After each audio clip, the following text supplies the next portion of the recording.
Check clearing behavior. What do we mean by check clearing behavior? When a check fails inside the RMM, you have the ability to clear that check, which will be this particular column here.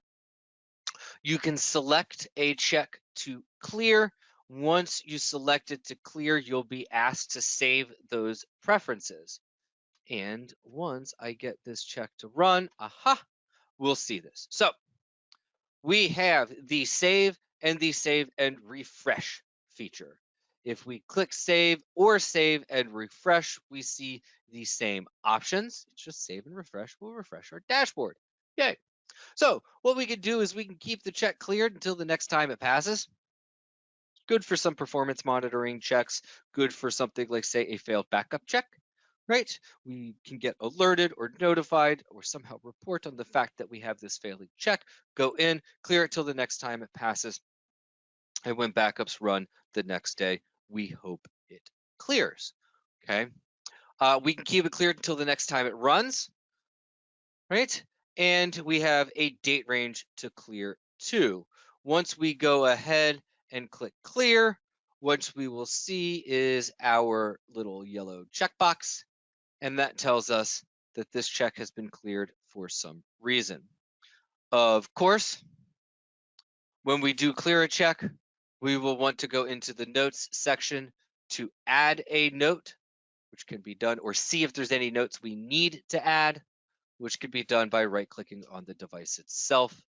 We can come in, check cleared reasons, hit OK, and we'll see that note in here until the expiration date is hit on that note. So let's go ahead and delete these items out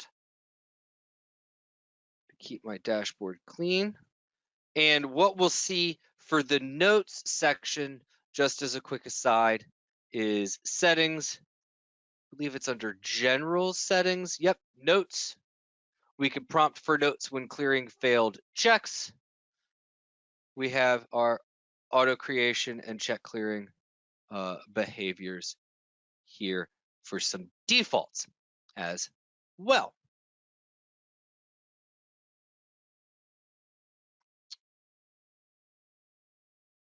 Oops, sorry to click that, distracted by the orange. So some nice options for check clearing.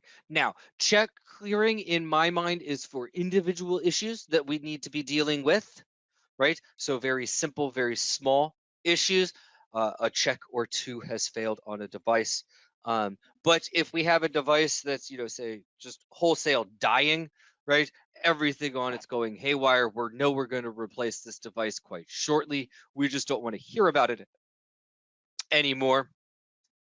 Or we know checks are going to fail at a specific time. Performance monitoring checks on this particular server are going to fail between the hours of 11 and 7 because I'm doing a SQL data dump, right? I am running a deep scan of AV, blah, blah. We have the ability to put the device into maintenance mode. Maintenance mode will prevent any alerting from that device, but it will not break any functionality of that device, right? So we'll have the ability to schedule days of the week, right? And duration as necessary and repeat. Okay. And once we set a device into maintenance mode to prevent that alerting, because we don't want to hear that white noise, it will show up in our dashboard as a orange item here. You'll also see the traffic cone column that will have a device in maintenance mode, right? So performance checks failing because of a task something is doing, maintenance mode, right? Performance checks failing because something happened, we've identified it, and we want to see if the machine's going back to normal. We will look at check clearing until, say, the next time that check has run. So do be aware of those two features and do be aware of those two functions. Some nice items, especially in the world of white noise coming in from the dashboard. We don't ever want to train our technicians to ignore the RMM. Otherwise, you're just paying for a super expensive take control tool. We want the RMM to be properly thresholded and pumped out the pot.